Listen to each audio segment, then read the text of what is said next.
Podcast के ज़रिए किसी पर्सनैलिटी की लाइफ आपसे रूबरू करवाने मैं एक बार फिर आपके सामने हूँ। मेरा नाम है दीपक खजूरिया और आप मुझे द न्यूज़ रूम 24 आवाज़ पे तो देखते ही हैं, मगर पॉडकास्ट ख़ास तौर पे ज़रूर देखिए, क्योंकि आज जिस पर्सनैलिटी से हम आपको पॉडकास्ट दिखाने जा रहे हैं वो बहुत ख़ास है। एक यंग एज में बहुत आगे पहुंच रही है और एक बहुत ही सुरीली आवाज़ के साथ आप लोगों के बीच में हमेशा रहती है। आज हम बात करेंगे सरस भारती से। सरस भारती को सभी जानते हैं, सिंगर, एक्टर, डांसर, मगर इसकी खासियत है सरस की कि डोगरी फोक को शायद पूरी दुनिया तक पहुंचाने की कोशिश जितने भी युवा कलाकार हैं उसमें सबसे आगे खड़े होकर ये कर रही हैं। तो आज जानते हैं सरस की लाइफ में क्या चल रहा है, आखिर सरस हैं कैसी, स्ट्रगल कैसा रहा और आगे की प्लानिंग्स कैसी हैं। तो आपको अगर ये पॉडकास्ट अच्छा लगे तो इसे कम से कम 5 लोगों से ज़रूर शेयर करें, ताकि ज़्यादा से ज़्यादा लोग ये जान पाएँ कि आखिर सरस भारती असलियत में है कैसी। सो सरस, कैसी चल रही है लाइफ? बड़ी शैल सर, बड़ी अच्छी चीज़ां हुआ कर दियां। कदे तुसें कुछ चीज़ां सोची दी भी नहीं होंदियां ते रब वो भी तुंदे रस्ते च लाई ओड़दा है। ते मिगी लगदा है कि अस जिन्ना ओहदा शुकराना करचै उन्ना घट्ट है। जब मैंने सोचा था ना आपके साथ इंटरव्यू करना है, तो अभी मैं आपके आने से पहले, इंटरव्यू से पहले सोच रहा था कि हम इसको डोगरी में करें या हिंदी में करें। फिर मुझे लगा इंग्लिश में करते हैं, क्योंकि अब सरस भारती को जम्मू के बाहर भी लोग सुनते हैं, देखते हैं, तो उनके पास भी इंटरव्यू पहुंचना चाहिए। हालांकि बड़े सारे हमारे डोगराज हैं और डोगरी तो बोल लेते हैं, अच्छी सुनते भी हैं, मगर इंग्लिश में ज़्यादा बेटर इसलिए रहेगा कि अब आपको हिमाचल, पंजाब, हरियाणा, दिल्ली तक भी लोग सुन रहे हैं। तो जम्मू की एक लड़की, एक आर्टिस्ट फैमिली से अब एक स्टार बन चुकी है, लगता है अपने आप में?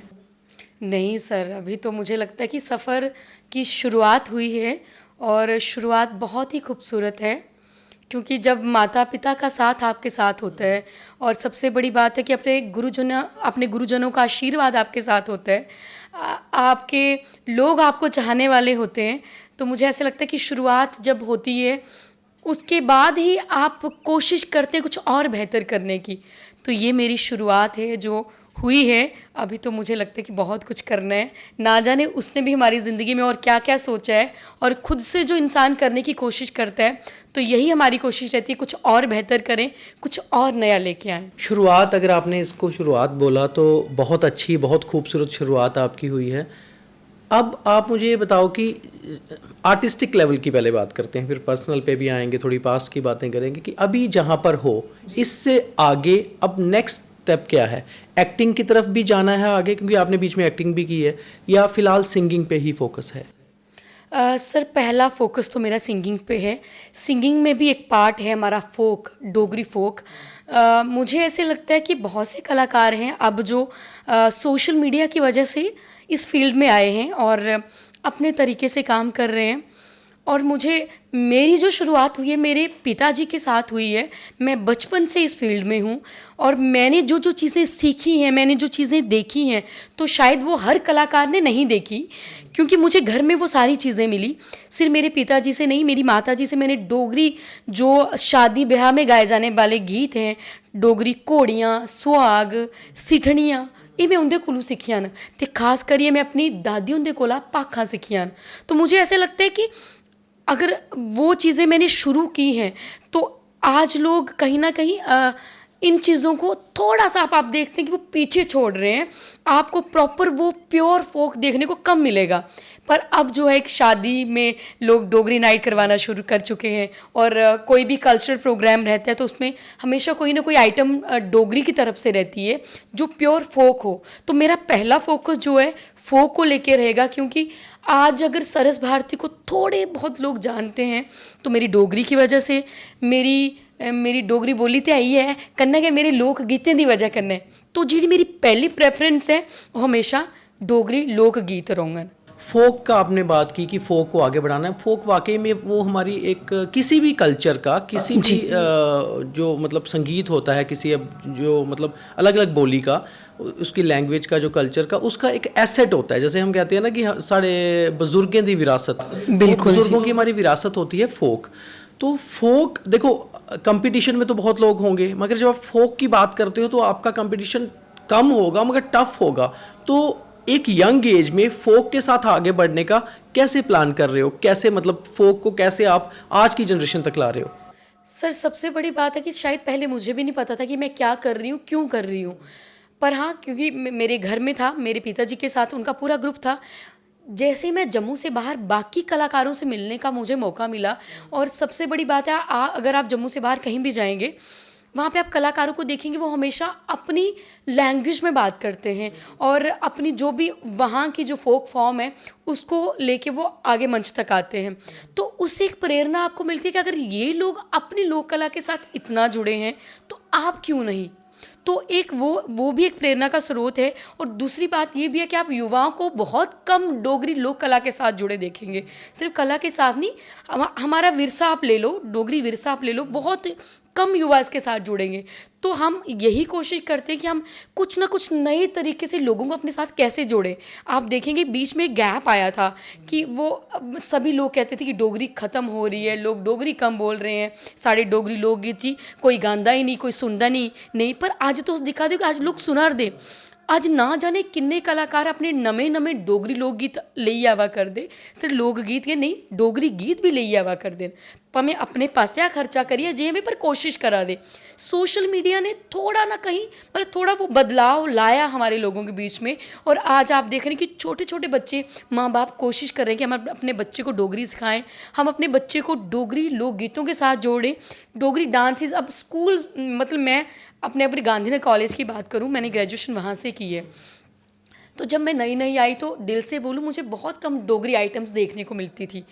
मुझे पहली बार फर्स्ट ईयर में मौका नहीं मिला, सेकंड ईयर में मुझे मतलब फर्स्ट ईयर की एंडिंग में मुझे मौका मिला, आईसीसीआर की तरफ से प्रोग्राम था। तो समझ लीजिए वो मेरा पहला प्रोग्राम था डोगरी में गीतड़ू, अपने पूरे ग्रुप के साथ, अपने पापा जी के साथ। और वो परफॉर्मेंस होने दो, फिर कॉलेज में ऐसी कोई आइटम नहीं होती थी, मतलब ऐसा कोई प्रोग्राम नहीं होता था जिसमें डोगरी गीत। कौन से ईयर की बात होगी? ये होगी 13 की बात। तो सोचिए मतलब टाइम बदलता है, पर उसके लिए आपको भी प्रयास करने पड़ते हैं। आपको अकेले नहीं, सबको प्रयास करने पड़ते हैं जो माँ बोली से प्यार करता है। तो सोशल मीडिया ने वो बदलाव लाया है। आप देख रहे हैं कि लोग माँ बोली के साथ जुड़ रहे हैं, लोग गाने की कोशिश कर रहे हैं, लोग छोटे छोटे एक्ट करने की कोशिश कर रहे हैं। तो हम भी यही कोशिश कर रहे हैं कि ज़्यादा से ज़्यादा हम युवा लोगों को अपने साथ कैसे जोड़ें।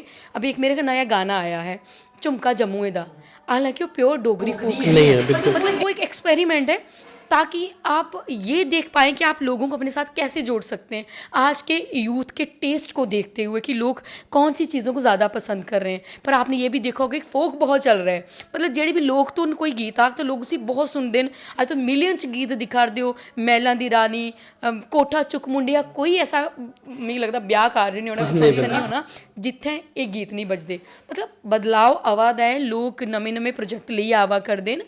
कोशिश यही हो कि हर कोई माँ बोली करने जुड़े। तो कलाकार तो अपने पास प्रयास करा देन। मिगी लगता जियां मीडिया अपने पास प्रयास करा करते, जियां कलाकार अपने पास प्रयास करा करते, इयां गै हर डोगरी मानू गी प्रयास करना चाहिए है अपनी उस माँ बोली की कियां अस अपनी आने वाली पीढ़ी तक पहुँचाई सकते हैं। 2 लाइनें अगर आपका मन हो तो इसमें से झुमका जम्मू दा कोई 2-3 गाने में थोड़े सुना था जी लगे भी, 1-2 लाइना सुनाओ जरा साडे व्यूअर्स। एदी जेडी स्थाई है वो प्योर डोगरी नहीं है, पर मैं सुनानी है तुसेंगी।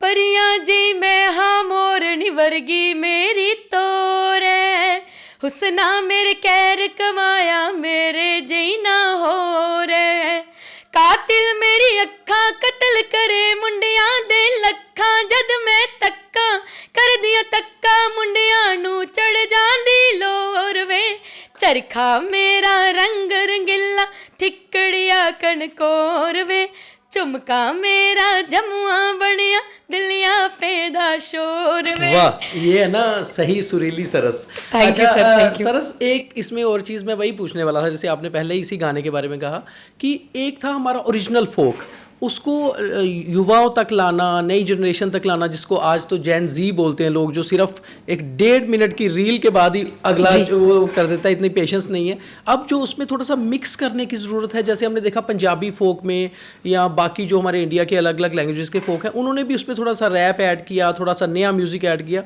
ताकि यूथ को फोक के साथ जोड़ा जाए, लिरिक्स पुराने रहें और थोड़ा नया म्यूज़िक हो। तो ये करने की ज़रूरत है डोगरी में, और आप वो कर रहे हो। सर बिल्कुल, मुझे लगता है वेरिएशन देना बड़ी ज़रूरी है, क्योंकि जहाँ पे इतने अच्छे अच्छे प्रोजेक्ट्स आ रहे हैं बाकी भाषाओं में, तो डोगरी में हम एक एक लय को पकड़ के बैठे हैं कि हमने ये करना है।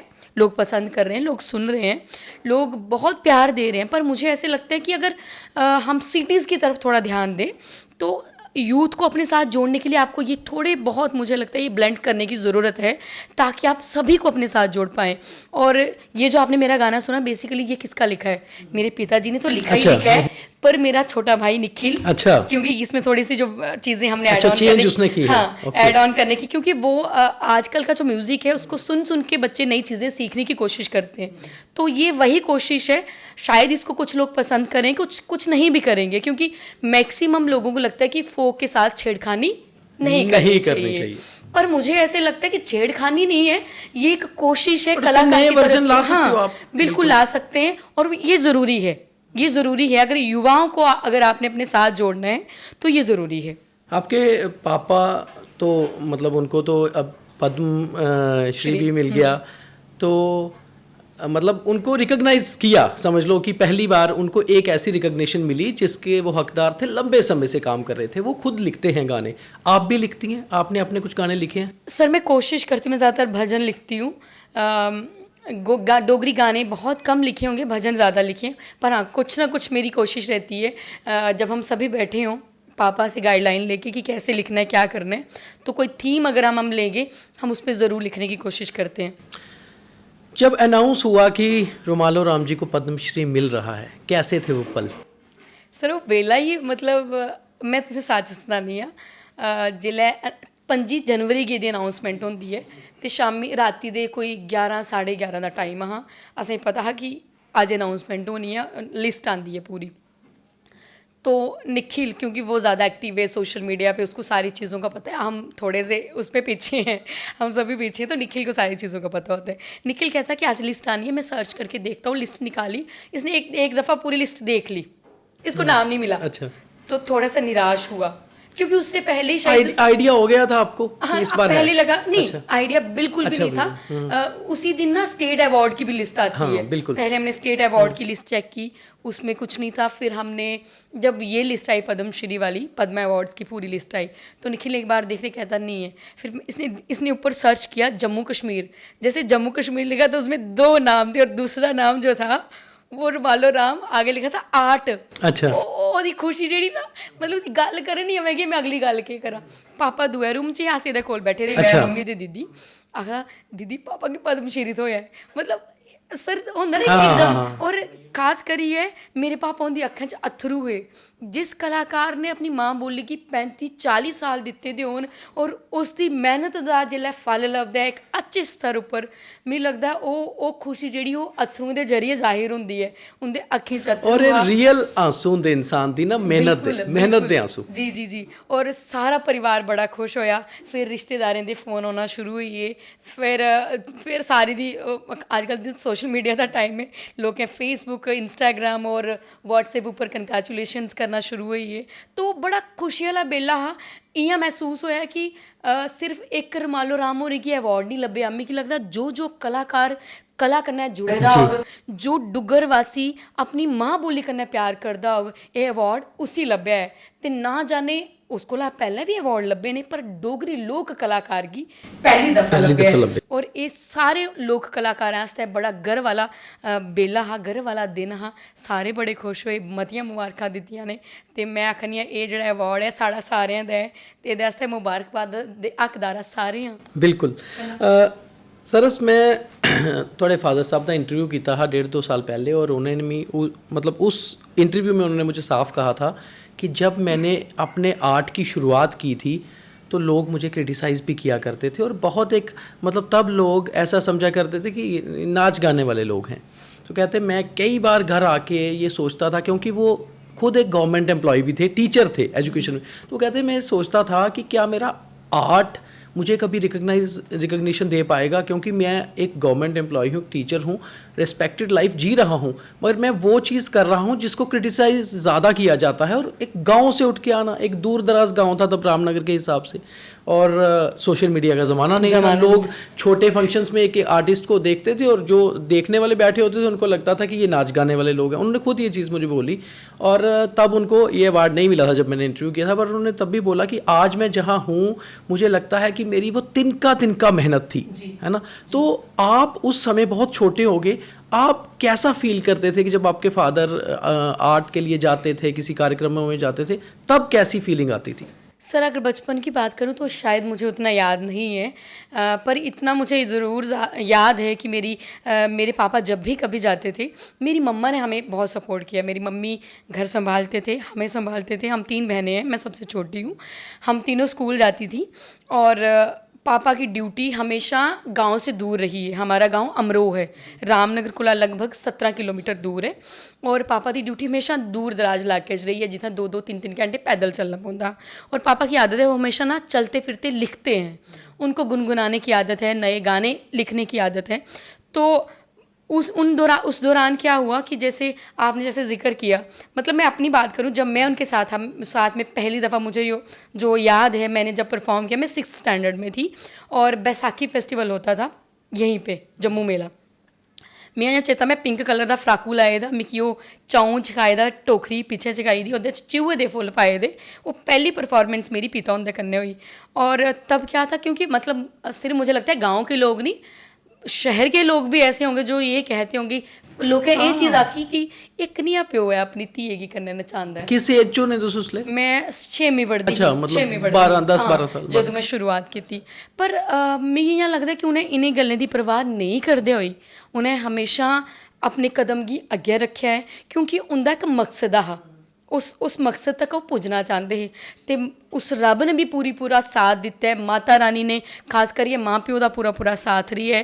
वो अपनी ड्यूटी के कन्नै कन्नै अपने कला के क्षेत्र भी उन्हें पूरी मेहनत की है। मी अजें भी चेता है कि उन्हें राती इत्थै प्रोग्राम करिए जाना, सवेरे ड्यूटी जाना, और शामी शायद फिर प्रोग्राम होंदा ते रामनगर दा परतियै जम्मू होना। बड़ा मुश्किल होंदा मैनेज करना, पर उन्हें मैनेज किया है। तो अज शायद उहियो मेहनत है उंदी जेह्दा एह् रंग पद्मश्री दे तौर दे रूप च उनेंगी लब्भेआ है।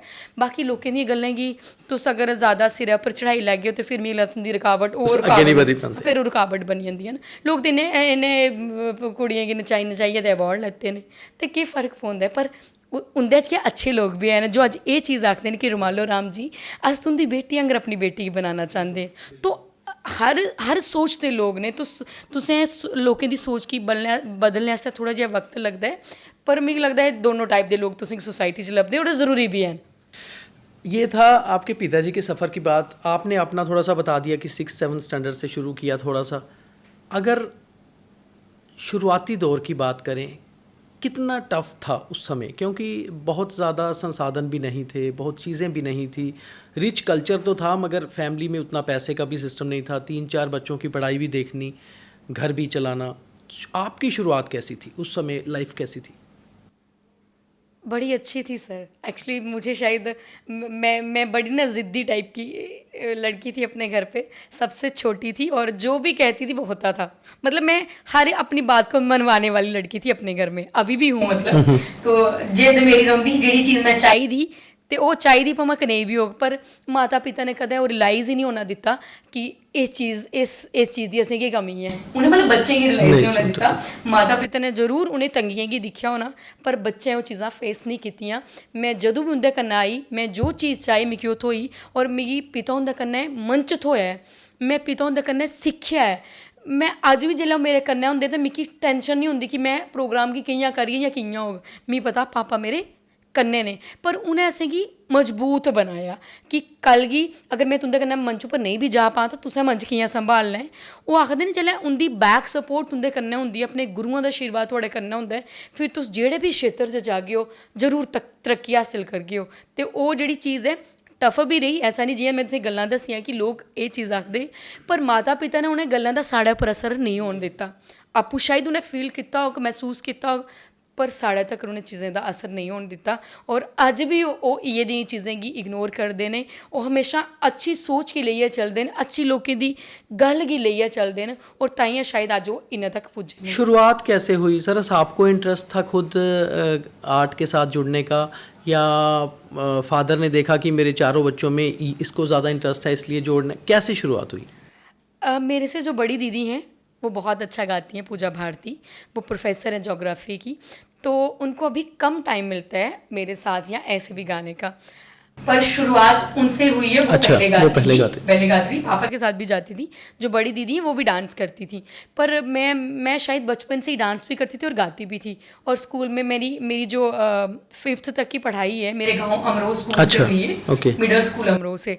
तो मेरे सर हैं श्री राम गोपाल जी, वीरेंद्र लैड़ा जी, और वीरेंद्र लैड़ा जी इस दुनिया में नहीं है लेकिन वो सबसे अच्छे थे, क्योंकि मुझे लगता है कि एक बच्चे को पेरेंट्स के बाद अगर कोई तराशने वाला है वो गुरु हैं। वो उन्होंने इतनी, सर जब भी हमारे स्कूल में कुछ होता था, हालांकि मुझे नहीं पता मैं कैसा गाती थी, मैं कैसा परफॉर्म करती थी, बट उन्होंने मुझे हमेशा आगे फ्रंट रो में खड़े कर देना, तुमने करना है।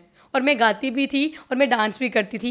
मुझे आज भी याद है जो मैंने पहला गाना अपने स्कूल में गाया था वो था करी दिते मानू बेकार हाय उस जाल में शराबे हो। पापा का गाना था? एक कुछ और दा लिखे दा गीत है। ते एक और गीत आ डंगर ले आई दे मिंजो बाबा स्कूल जो मैं नहीं जाना, कि जे निक्के बच्चे दी ना स्कूल जाने दी जिद रोंदी कि मैं स्कूल नहीं जाना, पर पिता होरें एदे अपोजिट मी गाना बनाइए दिता, लेई दे किताबां मिंजो बाबा मैं पढ़न स्कूल जाना।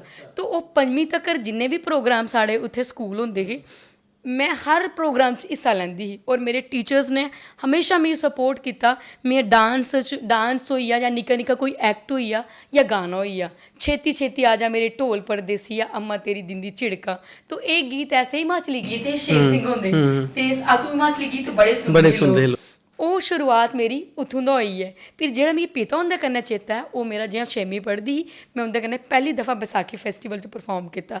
समझी लओ कि ओह्दे बाद में शुरुआत हुई है मेरी। ते फिर उत्थों दा सफर। फिर उसके बाद आगे की पढ़ाई कहाँ हुई? फिर 5वीं तक दी पढ़ाई मेरी उत्थै हुई। फिर 10वीं तक दी पढ़ाई मेरी गर्ल्स हाई स्कूल रामनगर थमां होई है।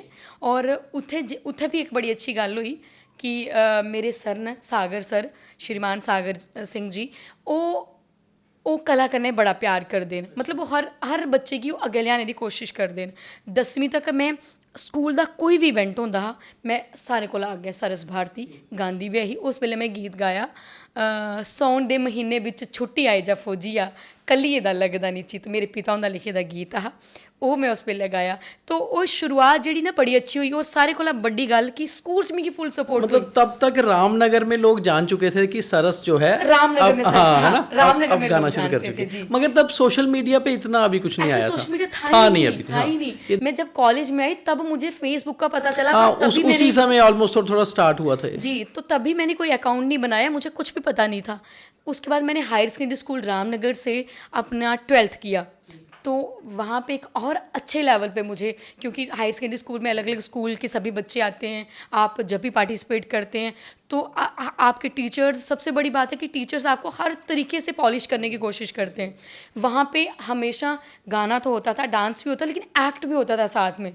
तो मैं तब भी पार्ट लेती थी। मतलब वो आखते नहीं कि शायद वो अंदर ही होना मिगी महसूस नहीं होता पर मैं चली पौंदी थी। अच्छा सर, 12th ऐसी एक क्लास होती है हायर सेकेंडरी, उसके बाद कोई भी स्टूडेंट, कोई भी बच्चा अपने करियर की ओर जाना चाहता है। कोई सोचता है मुझे MBA करनी है, मुझे मास्टर्स में क्या करना है, या मुझे ग्रेजुएशन किस लेवल पे करनी है।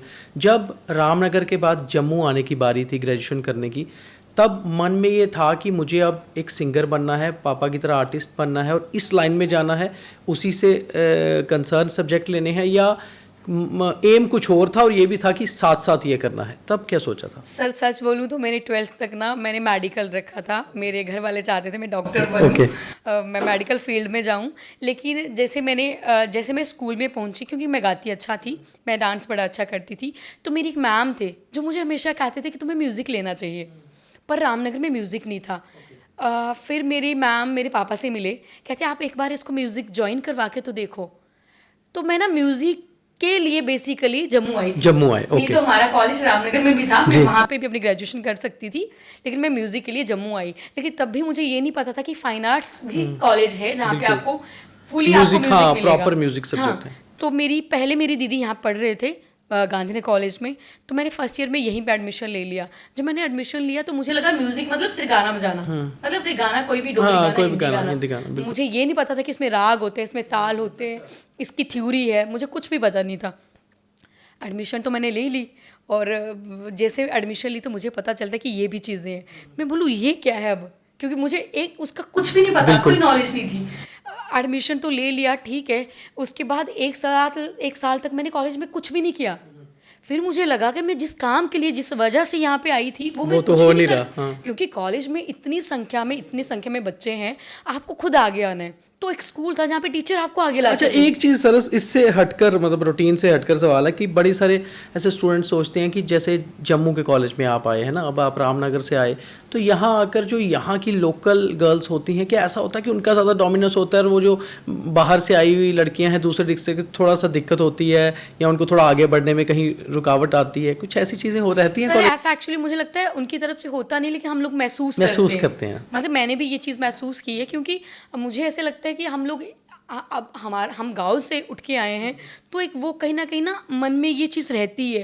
तो तभी मैंने बोला कि मैंने एक साल तक कुछ नहीं किया। मुझे लगा कि मैं कुछ कर ही नहीं पाऊंगी, क्योंकि यहाँ पे बच्चे ऑलरेडी इतने टैलेंटेड हैं, और क्योंकि टीचर्स के साथ साथ रहते थे, टीचर से उनकी बनती थी, हमें पहचान करने में एक साल लग गया। तो वो चीज़ें रहती हैं, पर मुझे ऐसे लगता है कि दिल में आपके हो ना कि मैंने ये करना है, तो फिर कर सकते हो। फिर आप कर सकते हो। फिर उसके बाद मेरे टीचर्स ने मुझे बहुत सपोर्ट किया, मेरे म्यूजिक डिपार्टमेंट ने, क्योंकि मैंने बोला कि जब पहला प्रोग्राम हुआ उसके बाद मैंने अपना गितड़ू ग्रुप बना लिया पूरा। अच्छा। मेरी म्यूजिक की 10 लड़कियां थी जो मेरे साथ परफॉर्म करती थी, हम गितड़ू परफॉर्म करते थे, और हमने कॉलेज को भी अलग अलग जगह रिप्रेजेंट किया। और सबसे बड़ी बात है कि हम हमेशा फर्स्ट प्राइज लेके आते थे। हमारी रेनू मैम HOD मैम थे, हमारे सीमा मैम, प्रोफेसर सीमा। तब तक मतलब कॉलेज को समझ आ गई थी कि हमारी फिर पता लग गया कि एक स्टार आ गई है। सरस नहीं, फिर उन्हें भैया मेरा नाम पे या गितड़ू गर्ल, मतलब मैं कॉलेज से मशहूर हुई सारे। तब तक नाम नहीं इतना मशहूर हुआ, ना गितड़ू गर्ल, छतरी वाली कुड़ी। मैं वो छाता लेके डांस करती थी, वो 2 चीज़ें मेरी फेमस होगी कॉलेज में। मतलब मैं थोड़ा जो मैंने सीखा और जो मैंने अकेले परफॉर्म करना शुरू किया, वो मेरी कॉलेज की देन है, क्योंकि कॉलेज ने मुझे पॉलिश किया, कॉलेज ने मुझे अकेले प्लेटफॉर्म दिया। और सबसे बड़ी बात है कि मैंने अलग से अपना ग्रुप बनाया। फिर उसके बाद अगली मतलब उसके बाद नेक्स्ट क्या रहा? कॉलेज मैंने जैसे पास आउट हुई, तो मेरी स्टूडेंट्स जो मेरे साथ मेरी फ्रेंड्स थी, वो सारी अलग अलग फील्ड में चली गई। किसने दूसरे डिपार्टमेंट में एडमिशन ले लिया, मैंने फिर से MA म्यूज़िक किया। और जो तब मेरे साथ लड़कियाँ आई वो भी नई थी और अलग अलग कॉलेज से आई। फिर मैंने फिर से एक अपना गितड़ू ग्रुप बनाया जो कॉलेज की तरफ से हम लोग परफॉर्म करते थे। और फिर जो बाहर जितने भी प्रोग्राम्स रहते थे उसमें मैं पापा के साथ ही जाती थी जब भी कभी। उसके बाद उस समय तक फिर आप स्टेज पे जाना शुरू हो गए थे? हाँ कॉलेज के दौरान? मैं एक्चुअली कॉलेज में ही मैंने शुरू कर दिया था स्टेज पे जाने के लिए, मतलब अपना ग्रुप बना लिया, मैं अलग अलग जगह परफॉर्म करने के लिए चली जाती थी। और वो जो कॉन्फिडेंस थोड़ा सा आया वो कॉलेज के बाद आया, मतलब कॉलेज में परफॉर्म करने के बाद आया। तभी के बाद उसके बाद में थोड़ा शुरुआत होगी। और फिर मैं पापा के साथ जब भी बाहर परफॉर्म करने जाती थी तो एक बाहर के लोगों के साथ, बाहर के कलाकारों के साथ जब आप मिलते थे तो आप उनसे भी सीखते हैं। तो वो शुरुआत बड़ी खूबसूरत हुई। तब मुझे लगा कि मुझे एक्चुअल में डोगरी की तरफ जाना चाहिए। तब आपका कोई अपना प्रोजेक्ट, अपना सॉन्ग रिलीज हो चुका था कॉलेज के दौरान? नहीं, कॉलेज के दौरान मेरा कोई प्रोजेक्ट रिलीज नहीं हुआ था। तब नया नया क्या था, 2016 की बात है, सोशल मीडिया लाइव शुरू हो गया था। हाँ, लाइव शुरू हुए थे। 31 दिसंबर था और हम कोई 5-6 लोग थे, मेरे कुछ फ्रेंड्स थे, वो कश्मीरी थे, लेकिन वो मुड़ा डोगरी बोलता हा। वो एक प्लस पॉइंट था कि वो कश्मीरी होकर डोगरी बोल रहे हैं। अच्छा। तो हम 5-6 लोग थे, वो हमने गाना गाया था, एक जोड़ी कढ़ाई दे झुमके नाल झुमके कढ़ाई दे बालू तेरे घर तां बसना। वो सर बड़ा वायरल होया। ते वायरल होने की वजह कन्नै क्या होया, ये गाना किसका लिखा हुआ गाना था? पापा का ही गाना था। तो इससे पहले किसने गाया था? ये किसने नहीं गाया था? अच्छा, आपने गाया? मैंने लिखा था पापा ने, मैंने ही गाया सोशल मीडिया पे। तो ये वायरल हुआ। वायरल होने के बाद क्या हुआ कि लोग मुझे नहीं जानते थे कि सरस भारती वो गाने को कुड़ी हाँ कोई कुड़ी ग्रुप शेयर होने लगी पिया। वो शेयर होने की वजह करना फिर सोशल मीडिया पे अलग अलग चैनल ने थोड़ा सा अप्रोच किया कि आओ आपका इंटरव्यू करते हैं। तो मीडिया ने बहुत सपोर्ट किया। आज अगर मुझे लोग जानते हैं तो मीडिया की वजह से जानते हैं। अगर मैं लोगों के बीच में आई हूँ तो मीडिया की बहुत। फिर ये गाना आपने ओरिजिनली कब गाया, कब रिकॉर्ड किया? ये मैंने किया 2020 में। मतलब गाना पॉपुलर हो चुका था, गाया और रिकॉर्ड बाद में किया इसको? बाद में हुआ। फिर हमने इसको ड्यूट सॉन्ग बना दिया। मेरे साथ जो को सिंगर थे वो हिमाचल से हैं, शैवी सिंह। उनके चैनल पे हमने ये गाना किया। 3 गाने मैंने उनके साथ किए। पहला प्रोजेक्ट था मेरा लाची शिमले दी, वो बहुत हिट गया, लोगों ने बहुत पसंद किया। और उसके बाद दूसरा आया था बागे दी मोर नहीं, फिर तीसरा आया सोनी ये जम्मू वाली है। अच्छा, इसका नाम था सोनी ये जम्मू ये जो वाली। गाना आपका वायरल हुआ है, 2 लाइनें इसकी सुनाओ, क्योंकि ये तो लोग बहुत सुनते हैं। इवन मुझे नहीं पता था कि ये 20 में रिकॉर्ड किया है, तो 16 से चल रहा है। एक जोड़ी कढ़ाई दिया चुमके, अच्छा चुमके कढ़ाई दिया बालू। एक जोड़ी कढ़ाई दिया चुमके, चुमके कढ़ाई दिया बालू। कि तेरे कर आहा हो तेरे कर ओहो हो तेरे कर तां बसना, हो तेरे कर तां बसना, हो तेरे कर तां बसना। सौन दा महीना दिखो बागे पिंगा पेदियां, आंडना गुआंडना भी चुटने गिगे दियां, आंडना गुआंडना भी चुटने गिगे दियां। सोन मिन्ना तूर कनेरी, तेरे चेते जान बतेरी। कि रजी रजी हो रजी रजी कियां सना, हो रजी रजी कियां सना, हो रजी रजी कियां सना। तो ये फिर 20 की बात आ गई और 20 में फिर आ गया कोविड। तो कोविड के दौरान हालांकि बहुत सारे नए सिंगर, नए आर्टिस्ट निकले, क्योंकि लोग घर पे थे, अपना टैलेंट यूज़ किया। तो सरस ने कोविड के दौरान कैसे अपने आप को फिर आगे बढ़ाया?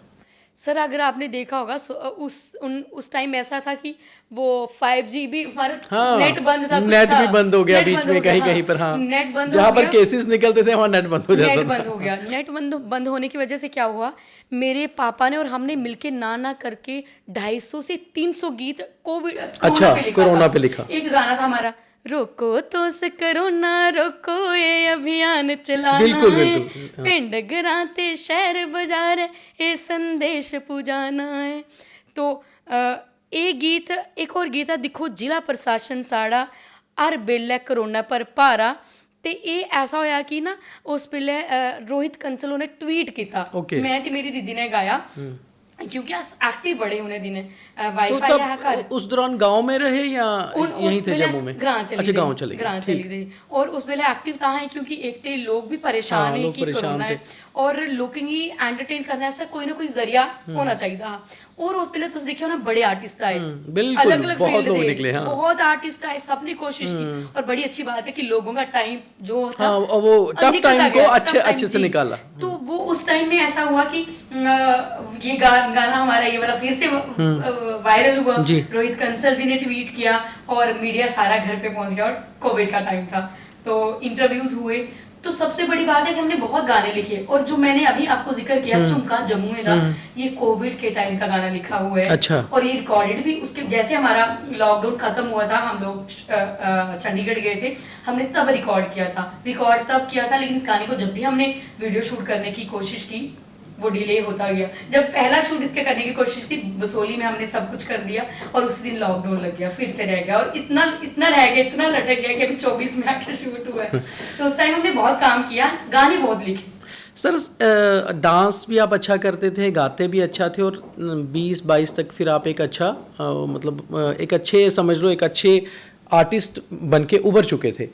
एक्टिंग कैसे शुरुआत हुई, क्योंकि 1-2 मूवीज़ में भी आपने काम किया, एक्टिंग के प्रोजेक्ट कैसे मिले? एक्टिंग का शौक भी था या खुद से ऑफर आई? सर जो मैंने पहला प्ले किया था अलादाद खान, मैं उल्ले पढ़ती ही कॉलेज ही में। अच्छा। और मेरा पहला प्ले हा मेरा 2013 की गल है। और मेरी फ्रेंड वो भी थिएटर करने जुड़ी थी।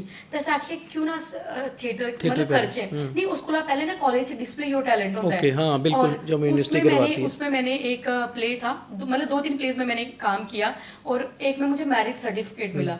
जब वो सर्टिफिकेट मिला ना, मुझे लगा कि मुझे करना चाहिए। एक्चुअली में मुझे पता नहीं था कि मैं कर सकती हूँ, पर वहां से मेरी शुरुआत हुई शौक कॉलेज था से। एक्टिंग का? बिल्कुल शौक था।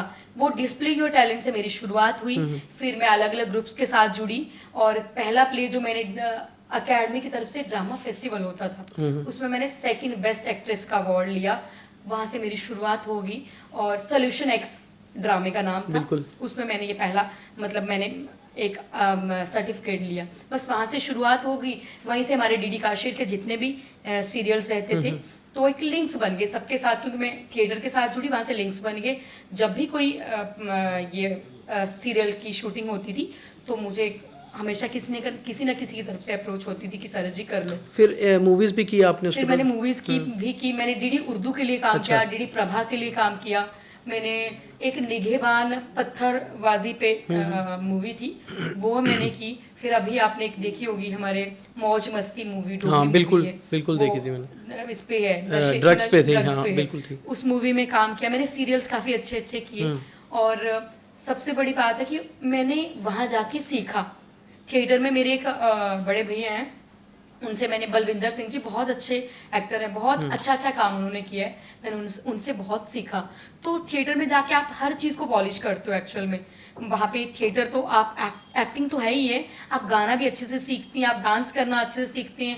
और एक और हमारा प्ले है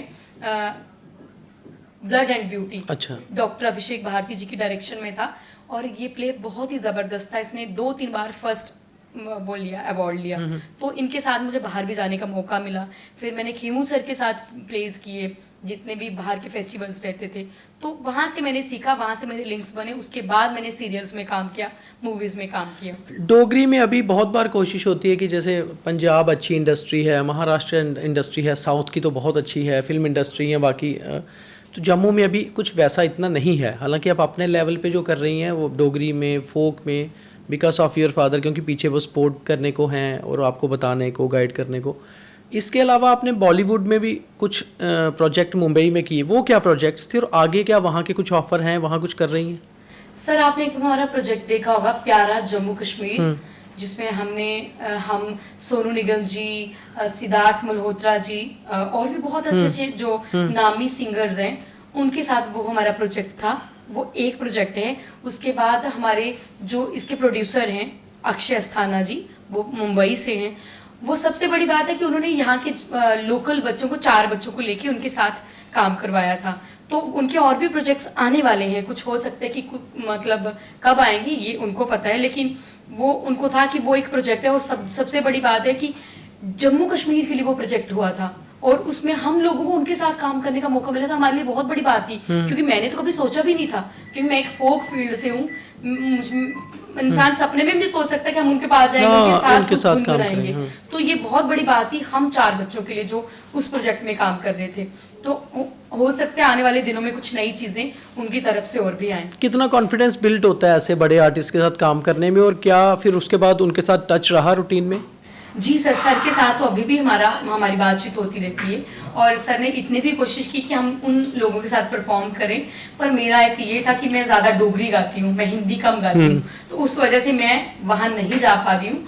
पर सर ने ये कोशिश ज़रूर की है कि जब भी कभी फिल्म्स में या कोई वैसा काम होगा, वैसा प्रोजेक्ट होगा जहाँ पे डोगरी फोक चाहिए होगा, तो उनकी तरफ से जरूर। हिंदी में ट्राई क्यों नहीं आप करना चाहते? सर ट्राई ऐसा कुछ नहीं है, मुझे ऐसा लगता है कि एक मेरे वोकल में जो एक्सेंट है वो फोक को लेके है।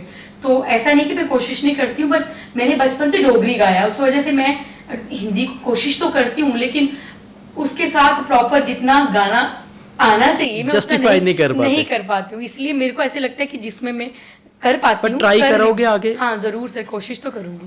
आपकी ना ये बात, एक मुझे वो आपकी 2-3 चीज़ें, एक बहुत बड़े हम स्टार हैं अब तो इंडिया के, दिलजीत दोसांझ, उनके साथ मिलती मुझे लगती हैं। एक तो अपनी फोक के साथ जुड़े रहना, अपनी लैंग्वेज के साथ जुड़े रहना, अपनी ही बोली बोलना। आपको लगता है कि कितना स्ट्रॉन्ग चीज़ होती है अपने फोक को आगे बढ़ाना और अपने आप को उसके साथ जोड़ के रखना?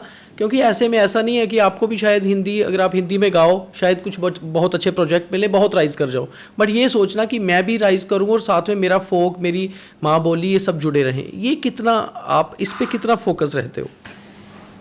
सर मेरा ये मानना है कि अगर आप हिंदी बॉलीवुड को देखेंगे तो आज आपके पास इतने कमाल कमाल सिंगर हैं और इतना अच्छा काम करने वाले सिंगर्स हैं, तो आपको वहां तक पहुंचने के लिए बहुत मेहनत चाहिए।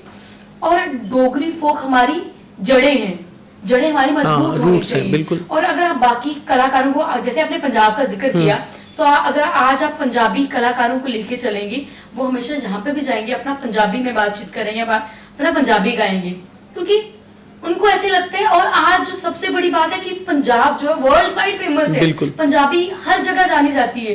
तो वो एक हम कलाकारों को भी ये सोच के चलना चाहिए कि अगर वो इतनी मेहनत कर सकते हैं, आपको एटलीस्ट कोशिश करने में क्या जाता है ना। बिल्कुल। जरा कमर्शियली थोड़ा सा बात करते हैं कि पहले क्या होता था कि बहुत लोग सिंगिंग की तरफ या इस तरफ इसलिए नहीं आते थे, वो अपना एक प्रोफेशन रखते थे और इसको हॉबी लेके चलते थे। शायद जब आपके फादर साहब ने भी शुरू किया, उन्होंने भी पहले देखा कि मेरी जॉब तो है, तो चलो मैं इसके साथ अपना शौक पूरे करूँ, या अपनी हॉबी है या अपनी फोक पे इंटरेस्ट है तो आगे बढ़ो। अब कमर्शियली अगर आप सिंगिंग में जाते हो या बाकी चीज़ें, जैसे हमने आपको देखा कि आप बहुत सारे मैरिज फंक्शंस में या ऐसे कुछ बड़े फंक्शंस में, कमर्शियल फंक्शंस में आप लाइव जाते हो, लाइव परफॉर्म करते हो, या आगे आने वाले टाइम में शायद आप कंसर्ट्स, जैसे पंजाब के सिंगर्स जा रहे हैं, कॉन्सर्ट्स भी करो अपने।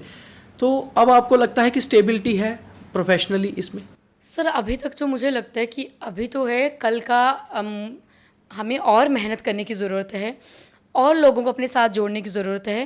पर कहीं ना कहीं अभी भी हमारे माइंड में दूसरा ये भी चलते सिक्योरिटी पॉइंट ऑफ व्यू से कि हम कहीं ना कहीं एडजस्ट होने ज़रूरी हैं, क्योंकि हमारे जम्मू में अब अभी तक उस लेवल का आर्टिस्ट को सपोर्ट नहीं मिल पा रहा है जितना मिलना चाहिए। तो कहीं ना कहीं हर आर्टिस्ट ये सोच के ज़रूर चलता है कि साइड बाई साइड मैं अपनी सिक्योरिटी को देख के चलूँ। तो हर किसी के माइंड में होता है, ऐसा नहीं है कि मेरे माइंड में नहीं, मेरे में भी है। लेकिन हाँ, अभी तक बहुत अच्छा चल रहा है, माता रानी ने हर जगह दिया है और दे रही हैं और देती भी रहेंगी। और मुझे ऐसे लगता है अगर आर्टिस्ट, और सबसे बड़ी बात है कि अगर जम्मू के लोग हमें सपोर्ट करें, क्योंकि आज आर्टिस्ट जो भी कर रहा है ना, खुद से कर रहा है। अगर मैं कोई प्रोजेक्ट कर रही हूँ तो मैं खुद से कर रही हूँ, मैं इन्वेस्ट कर रही हूँ, और उसके बाद यूट्यूब से रेवेन्यू आपको कितना ही आएगा। फिर मैं 2 प्रोजेक्ट करूँगी, 3 करूँगी, चौथे के लिए मुझे सोचना पड़ेगा कि मैं करूँ या ना करूं। पर पंजाब या बाकी एरियाज़ में आप जाएंगे तो उनको सपोर्टर्स बहुत मिलते हैं, स्पॉन्सरशिप बहुत मिलती है, वो हमारे जम्मू में कहीं ना कहीं कमी है।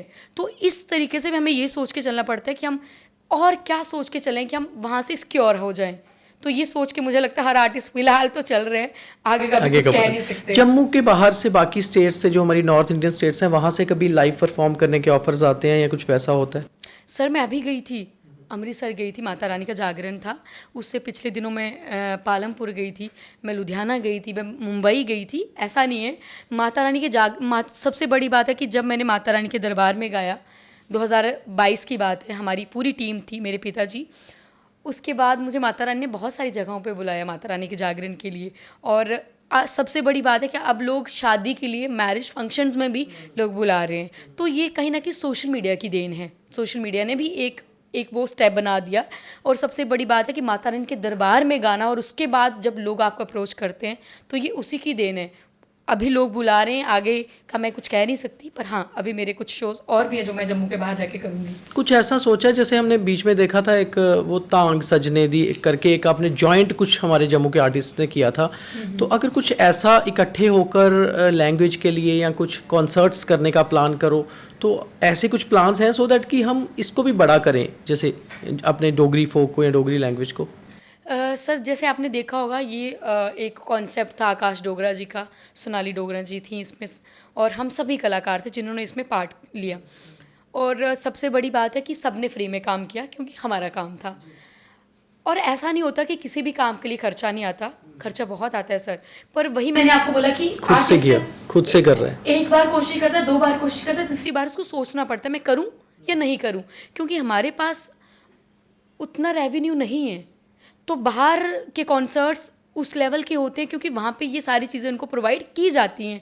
हमें सरकार की तरफ से भी उतनी चीज़ें नहीं मिल पाती, हमें प्राइवेट तौर पे भी उतनी चीज़ें नहीं मिल पाती। इसलिए हम एक बार करते हैं, 2 बार करते हैं, तीसरी बार हमें सोचते हैं। पर अगर ऐसे कॉन्सेप्ट्स आते हैं और ऐसी चीज़ें फिर से मार्केट में आती हैं, तो ऑटोमेटिकली दायरा बढ़ेगा, लोग जुड़ेंगे और माँ बोली डोगरी आगे आने वाली पीढ़ी तक पहुँचेगी। पर उसके लिए वही है कि सपोर्ट बहुत बिल्कुल। सरस, थोड़ी सी पर्सनल बातें करते हैं कि आपको as an individual, as a artist, social media से कितना फ़ायदा मिला, कितना आप समझते हैं अच्छे, क्योंकि बहुत सारा टैलेंट उभारने में सोशल मीडिया का बहुत रोल है, आप कैसे देखते हो? सर मुझे बहुत बेनिफिट मिला है, दिल से बोल रही हूँ, मैं सबका तहे दिल से शुक्रिया करती हूँ। अगर सरस भारती अज कोई जानता है तो सोशल मीडिया की वजह कन्नै जानता है। बेशक मेरी पहले दी मेहनत ही, पर मिगी सोशल मीडिया ने बहुत दिता है। बहुत सारे लोग जेह्ड़े अज असेंगी अप्रोच करते हैं सोशल मीडिया की वजह कन्नै करते हैं। और सोशल मीडिया में आने के बाद क्या हुआ कि लोगों ने एक चीज़ ज़रूर बोली कि सर जी तुस डोगरी बड़ी शैल बोलते हो, तुस डोगरी गीत बड़े शैल गांदे हो। असें अपने बच्चें गी डोगरी सखाना शुरू की है, अस अपने बच्चें गी डोगरी गीत सखाने। इस कोला प्लस पॉइंट और क्या हो सकदा।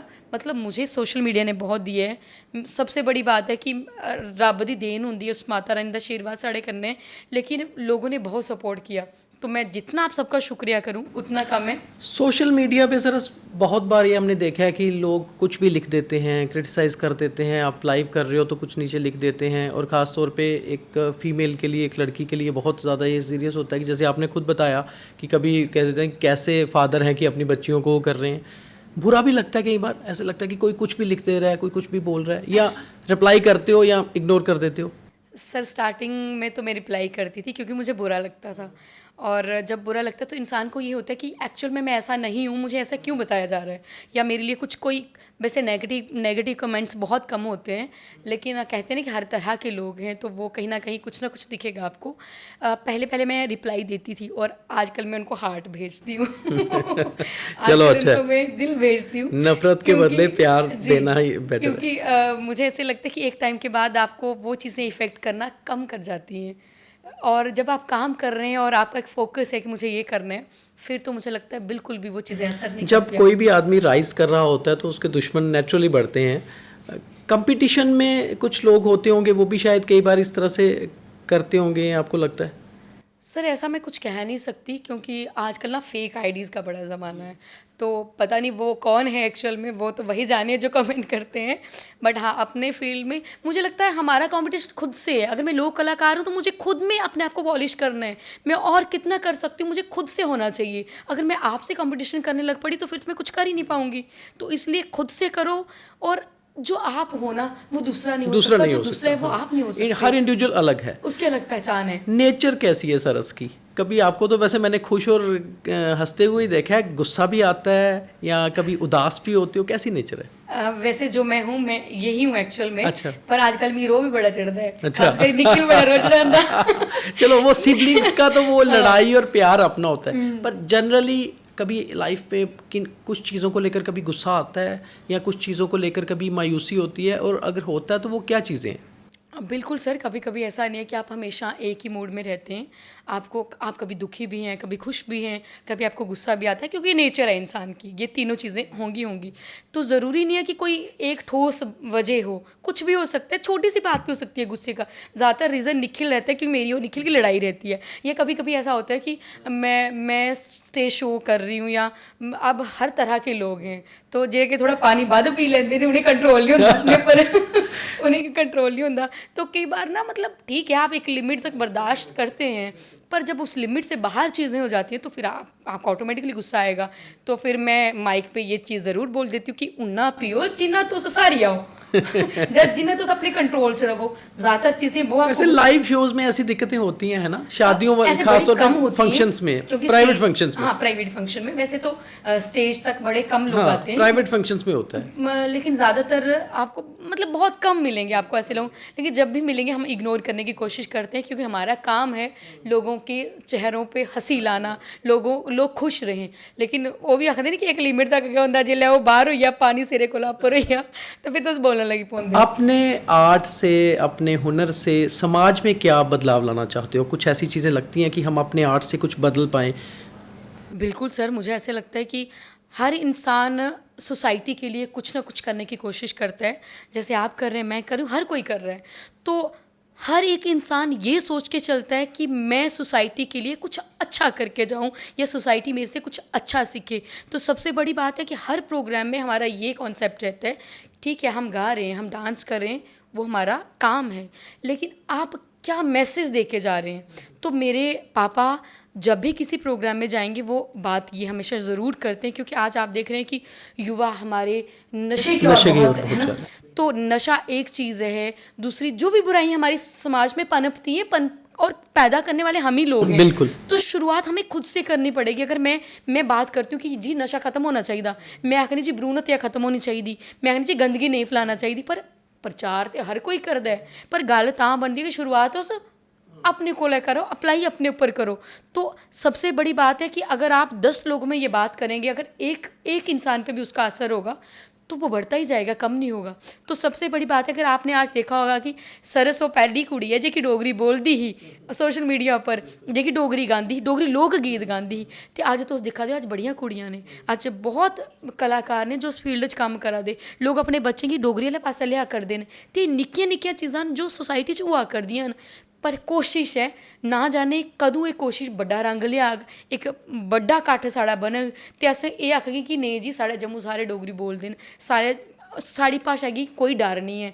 डर ते अज भी नहीं है। बेसिकली ये गल वो लोग आखदे जिंदा घर नहीं बोलते, डर ते बेसिकली वो नहीं है। बिल्कुल। सरस प्रोफाइल, टैलेंट ये अपनी जगह है, सरस्वती हैं, इसमें तो आप शुरू से सरस्वती की पूजा करते रहे हो। लक्ष्मी कितनी ज़रूरी है, पैसा कितना ज़रूरी है एक आर्टिस्ट की लाइफ में? सर देखिए, सरवाइव करने के लिए आपको तो पैसा चाहिए। मतलब मैं ये भी नहीं बोलूँगी कि आप फ्री में परफॉर्म करें, बिल्कुल नहीं, आपकी मेहनत है। आप 3 से 4 घंटे परफॉर्म करते हैं, आपके साथ 10 से 12 लोगों की टीम रहती है, आपका पूरा साउंड सिस्टम रहता है, तो आपकी वजह से 12 लोगों का घर चल रहा है, आपकी वजह से 15 लोगों का घर चल रहा है। तो आप बहुत बार ऐसा होता है कि लोग बोले महाराज तुस बड़े पैसे मंगा दो, पर तुस ये सोचो साढ़े कोल टीम किन्नी है। तो वो साढ़े आस्ते ज़रूरी है। हर चीज़ एक इंसान की सर्वाइव करने आस्ते ज़रूरी है, और पैसा भी साढ़े आस्ते उन्ना ही ज़रूरी है कि अस अपने घर की चलाई पाचे, अपने परिवार की चलाई पाचे। तो बिल्कुल मैं हर कलाकार की आखिए फ्री च कदे कम नहीं करना। मगर जैसे जैसे आप राइज करते हो, कोई भी स्टार राइज करता है, फिर उसके बाद खर्चे, ज़रूरतें, चीज़ें बढ़ती हैं, बड़ी अंदे ना।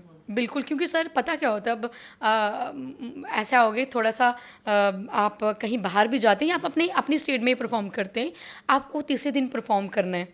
तो अभी अगर मैं सूट की बात ले लूँ, मैं सूट की बात ले लूँ, तो लोग कई बार कमेंट कर देंगे मारे तुसें ये बड़ी बारी रिपीट कर उड़िया है ना। बट एक डोगरी सूट बनाने का आपको 10 से 12 हज़ार रुपये लगता है, एक डोगरी सूट बनाने के लिए। वो नॉर्मल बता रही हूँ मैं, अगर आप बढ़िया आपको बनाना वो आप ही निर्भर करते हैं। तो सोचो मैं अब एक आर्टिस्ट कितना करेगा, बिल्कुल उसको सारी चीज़ें आपकी संभाल के चलनी है, उसको अपनी ड्रेसेस देखनी है, अपनी टीम देखनी है, अपना पूरा ग्रुप देखना है, अपने घर भी देखना है। तो प्लीज़ ये चीज़ें हमें मैनेज करके चलनी पड़ती हैं। तो इसलिए हर चीज़ टाइम के हिसाब से बदलती रहती है, हर टाइम के हिसाब से पेमेंट भी बदलती रहती हैं। और जो लोग ये कहते हैं हमारे पहले तो इन्ना होंदा हूँ इन्ना ही था, आप खुद सोचिए अगर महंगाई इतनी है, सारी चीज़ें अपनी जगह से बदल रही हैं, तो ऑटोमेटिकली कलाकार भी अपनी पेमेंट बढ़ाएगा, क्योंकि उनको रोज़ कहीं ना कहीं जाना है, उनको रोज़ 2 गड्डियाँ दे चल दियाँ ना, है ना, मतलब 12 लोग थोड़े 2 गड्डी चाहिए, और साउंड सिस्टम वाले बखरे होंगे ने। तो वो सारी चीज़ों को मैनेज करने के लिए ये आपके लिए ज़रूरी है, मतलब ये चीज़ें आपको चाहिए। बीच में सुनने में आया था कि सरस पॉलिटिक्स में भी जा रही हैं, शायद एमएलए की टिकट भी एक पॉलिटिकल पार्टी आपको ऑफर कर रही है, ऐसा कुछ हुआ था या सिर्फ रूमर्स थे? सर मैंने भी सुना था, पर उसके बाद मुझे भी नहीं पता। नहीं, ऑफर आई थी टिकट की?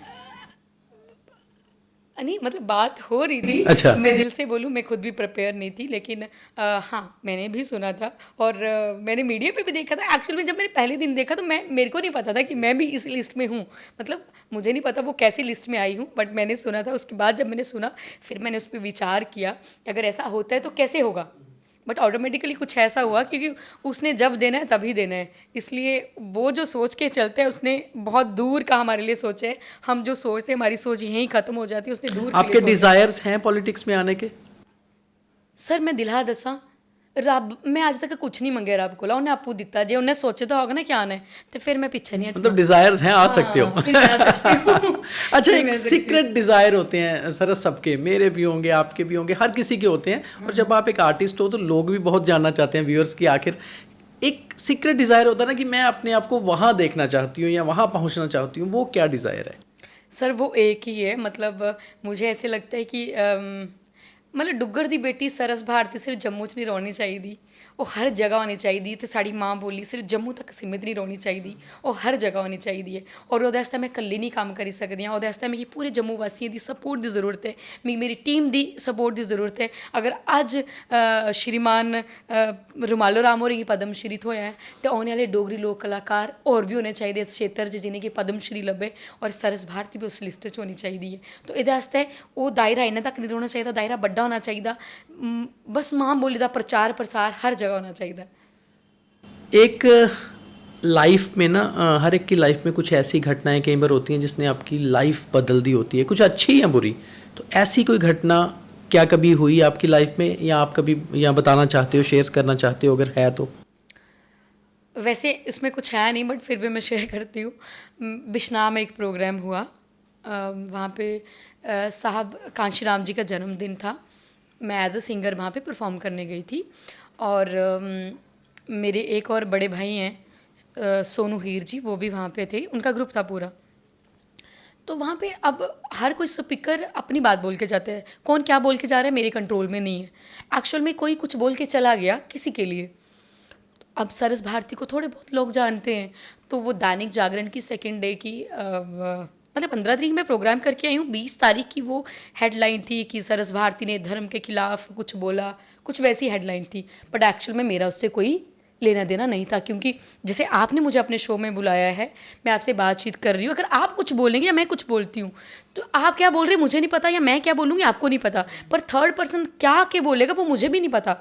वो तीसरा बंदा क्या के बोल के गया उसको मैं कंट्रोल नहीं कर सकती हूँ, पर वो एक्चुअल में वो बहुत बड़ा बनाने की कोशिश की, पर मेरा उसमें कोई रोल नहीं था, मेरा उसमें कोई दोष नहीं था। 3-4 दिन वो सर्कुलेट हुई चीज़ें कि सरस ने ये बोला वो बोला। हमारे जागरण समिति के कुछ लोग थे जो इकट्ठे होकर जिन्होंने प्रोटेस्ट किया, मतलब शायद आपको नहीं पता होगा, पर उस टाइम मेरे पापा की रिटायरमेंट होने वाली थी।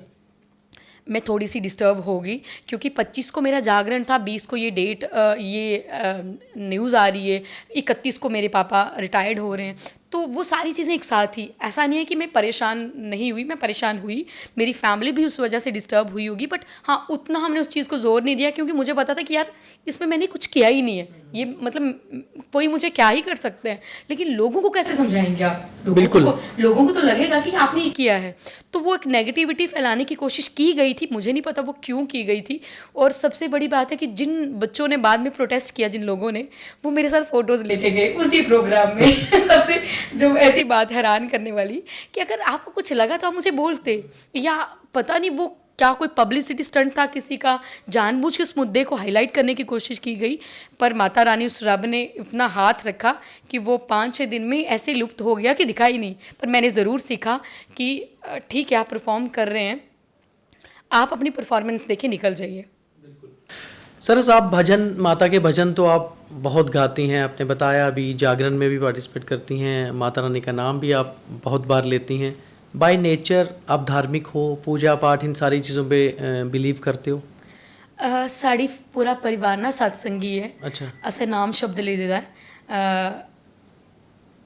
श्री गुरु रविदास ते गद्दी है ਚੱਕੀ ਪੁਲ ਪਠਾਨਕੋਟ, ਤੇ ਇਸ ਵੇਲੇ ਜਿਹੜੇ ਗੁਰੂ ਮਹਾਰਾਜ ਨੇ स्वामी गुरदीप गिरी जी महाराज, अस उंदे कन्नै जुड़े दियां। मेरे परिवार च नॉन वैज असें दिक्खेआ नहीं, असें नशा दिक्खेआ नहीं, क्योंकि जदों दे अस पैदा होए दे आं ते मेरे परिवार उस कोला पैह्लें गै अच्छा गद्दी कन्नै जुड़े दा, गुरु महाराज कन्नै जुड़े दा, तो वो एक परिवार तौर पर ही चीज़ां चलदियां वा करदियां ने। वो जेह्ड़ा नाम शब्द गुरु महाराज जी दी आरती, वो पूजा करनी, वो सवेरे शामी जेह्ड़ा वो चलदा वा करदा है, ते अस गुरु उंदे कन्नै जुड़े दे आं। अज शायद नेचर उंदी वजह कन्नै भी एक बदलाव आंदा है, जिसलै तुस थोड़े जे धार्मिक तौर पर चलदे हो जां धार्मिक तरीके कन्नै अपने आप गी अग्गे लेआंदे हो ना, बदलाव तुंदी नेचर च आंदा है, तो बड़ियां चीज़ां इस कन्नै कंट्रोल होंदियां न। तुस जिसलै उत्थै जाइयै अपना 5 मिनट दिंदे हो, 10 मिनट दिंदे हो, तुस अपने आप च एक अलग सुकून महसूस करदे हो। तो अज मेरे कन्नै ऐसा होंदा सर, मैं कुदै भी जन्नी आं ना, मिगी एक अलग चीज़ फील होंदी है, और मेरा मन करदा हूँ इत्थै रेही आं, मतलब मिगी घुटन महसूस होंदी है, मेरा उत्थां जाने का मन नहीं करता। तो मैं दिल चा चाहनी आं मैं रब कन्नै जुड़ां। नहीं, बहुत अच्छा है। और सरस इसी के साथ ही जुड़ता सवाल है, क्या धर्म के साथ हम जब सही दिल से जुड़ते हैं वो हमें हम्बल, ज़्यादा पेशेंस, हमें बहुत ज़मीन के साथ जोड़ना, हमारे दिल में से गुस्सा, वो घमंड, वो सब निकालना, ऐसा होता है, बहुत हम्बल हो जाते हैं हम? कभी कभी दिल से बोलूँ मुझे फील होता है, मैं जब जो काम कर रही हूँ, कि सब मोह माया है, सब दिखावा है। फिर मुझे लगता है कि देने वाला भी तो वही है, करवा भी तो वही रहा है, तो कुछ ना कुछ सोचा होगा उन्होंने। तो ये ज़रूर है सर, आप बड़े बड़े बड़े पोलाइट हो जाएंगे, आपको ना फ़र्क नहीं पड़ता, आप शांत हो जाते हैं, आप सारी चीज़ों को समझने की कोशिश करते हैं और आप हर चीज़ को मैनेज करके आगे निकलते हैं। आपको मतलब किसी भी चीज़ का ना नेगेटिव असर नहीं होता आप पे, क्योंकि मुझे लगता है कि इो एक चीज़ है जिथे जाइए तुस ना अपने आप की इ'यां फील कर दियो कि तुस इंदे कन्नै जुड़े दे हो, तुसें गी कोई लेना देना नहीं है समाज केह् होआ दा केह् नहीं होआ दा क्यों होआ दा। इमोशनल हो आप? हाँ, मैं इमोशनल बहुत हूँ, मैं बहुत इमोशनल हूँ। किन चीज़ों को लेकर ज़्यादा इमोशनल हो जाते हो? मैं अपने परिवार को लेके बड़ी इमोशनल हो जाती हूँ। जब भी कोई मम्मी पापा को लेके कोई बात हो, या मेरी कला को लेके जब कोई बात आती, कोई बोल देगी ये के है भी बड़ा बोल, मतलब एक बार मेरी मैडम ने आखी होना प्रैक्टिस करो, चलो हूँ तुस करो गीतड़ू शीतड़ू। पता नहीं मिगी इन्ना फील होया कि गीतड़ू तो चलो है फॉर्म, पर शीतड़ू क्या है, मजाक में बोला। और सोचो मेरे को इतना गुस्सा आ गया, मैंने मैम से बहस कर दी। और जब मेरा गुस्सा कंट्रोल जब हुआ, फिर मुझे लगा कि मैंने क्या किया।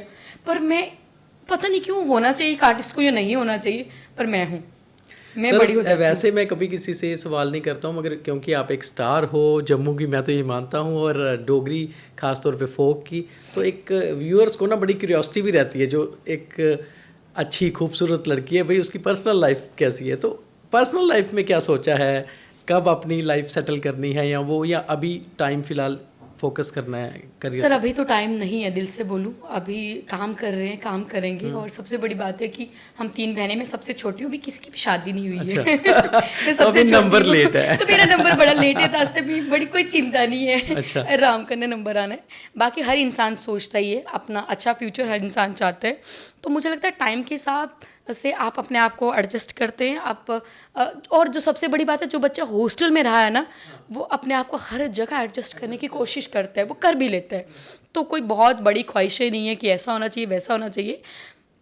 ऐसा इंसान होना चाहिए जो आपको समझे, जो आपकी कला की कदर करे, जो आपकी माता पिता की रिस्पेक्ट करे। तो वही चीज़ें देख के हम भी आगे बढ़ रहे हैं। सबसे बड़ी बात है कि एक फैमिली वाला माहौल होना चाहिए। जैसे हमें यहाँ मिल रहे हैं, अगर कल को हम दूसरे घर जाते हैं, हमें यही माहौल आगे भी मिलना चाहिए। 3-4-5 क्वेश्चंस रैपिड फायर में करके फिर ख़त्म करते हैं। बहुत लंबा हमने आज बातचीत की और बहुत मज़ा आता है आपके साथ हमेशा बातचीत करके। शहर पसंद है या गाँव? ग्रां, पर रही नहीं सकती ज़्यादा होते हैं। अच्छा। और ना कि शहर पहुंचते, पर ग्रां पसंद है। बड़ी गाड़ी पसंद है या छोटी गाड़ी? कोई भी, कोई बड़ा गड्डी वाला कोई और नहीं है, पर हाँ थार ले दिए, थार को बाद शैल कोई नहीं लगती। सूट पसंद है या वेस्टर्न? सूट। तभी आज आपने सूट भी पहने, और आप ज़्यादातर सूट पहनती हैं। मैंने बहुत बार आपको देखा, इवन लाइव में भी, है ना? और वो तो आपने बता दिया कि आप नॉनवेज नहीं खाती हैं। खाना कौन सा पसंद है? देसी खाना? अच्छा, देसी। और अगर फास्ट फूड की गल करो, मैं बड़ी शौकीन नहीं हाँ, पर स्ट्रीट फूड में अच्छी लगती। कोई आखा ये बड़े रेस्टोरेंट जाइए ये खाना वो खाना ना, मतलब रेहड़ी उपर जो स्वाद होंदा ना, वो बड़े रेस्टोरेंट जाइए नहीं होंदा। बाकी अपने घरे दा देसी खाना, बिना मसाला, नो मिर्ची, सादा खाना। दोस्तों के साथ घूमना मस्ती करना पसंद है या घर पे अकेले बैठ के किताब पढ़ना या रियाज करना? नहीं, दोस्तों के साथ अच्छा लगता है मुझे। बाकी वो मेरा काम है, वो मैं करती हूँ, पर मुझे दोस्तों के साथ अच्छा लगता है। फ्री टाइम में क्या करती हैं सरस, गाने के अपने रियाज के अलावा कुछ और? सुती रोनी। अच्छा, सुती रोनी ज़्यादातर, या फिर मतलब मैं रोटी बड़ी घट बनानी, पर जिस दिन मैं मन हुआ कि अज मैं फ्री हाँ तो करी लैनी हाँ, उस दिन मैं दिलै कन्नै रोटी बनानी, कि कोई सादी जी शैल दी रोटी बनानी, तां ये सारे स्वाद है। आपके फेवरेट एक्टर कौन है? मेरे favourite actor Salman Khan. Favourite actress? Katrina Kaif. Singer? आय हाय हाय, सिंगर ते मते ने आजकल ते दिलजीत दोसांझ जी ते छाए दे ना। उनको सुनना, मैं खुद उनका बहुत फैन हूँ, अच्छा लगता है। सतिंदर सरताज जी, हाँ, दिलजीत दोसांझ जी। फेवरेट पॉलिटिशियन कोई? राघव चड्ढा। अच्छा, मतलब आम आदमी पार्टी कि मतलब वो आइडियोलॉजी पसंद है या वो पर्सनालिटी पसंद है राघव की? पर्सनालिटी पसंद है। तो चलिए, बहुत अच्छा लगा सरस आपसे मिलके, हमेशा आपसे बात करके बहुत अच्छा लगता है। और आज तो सरस की काफ़ी चीज़ें मैंने आज पहली बार जानी, हालांकि इतनी देर आपको जानते हो गई। बहुत अच्छा है और best of luck from our side, the news room 24 आवाज़ की तरफ से, मेरी तरफ से बहुत बहुत शुभकामनाएं आपको फ्यूचर के लिए, लाइफ के लिए। Thank you. बहुत शुक्रिया सर, और आपका भी बहुत बहुत धन्यवाद। आप अपने कीमती वक्त निकाल के मेरी ये वो जो बातें मुझे लगता नहीं कि कहीं असर करेंगी, नहीं नहीं, मैंने हमने सुनी। हमने अपना नॉर्मल सा टाइम एक अच्छी स्टार को दिया है। Thank you, so thank much, you, thank thank you, you. sir. तो आपने सरस को गाते हुए भी सुना, सरस को इमोशनल होते हुए भी देखा। तो ये थी असली सरस, यानी कि एक ऐसी डुग्गर लड़की जो डोगरी माँ बोली को बहुत दूर तक लेके जाना चाहती है और इतना स्टारडम पाने के बाद भी कहती है कि ये अभी शुरुआत है। तो हमारी दुआएं भी उसके साथ हैं और आप सबकी दुआएं भी उसके साथ हैं कि वो बहुत ऊंचाइयां छुए गायकी की, और साथ ही साथ डोगरी भाषा को भी वहाँ तक पहुँचाए जहाँ तक शायद हमने अभी सोचा भी नहीं है। तो उम्मीद है आपको ये पॉडकास्ट अच्छा लगा होगा, और जैसे मैंने पहले कहा, इसे ज़्यादा से ज़्यादा शेयर करिए, क्योंकि हम अब पॉडकास्ट का सिलसिला आपके साथ जारी रखेंगे और अलग अलग लोगों से आपको रूबरू करवाते रहेंगे। बहुत धन्यवाद। जय हिंद।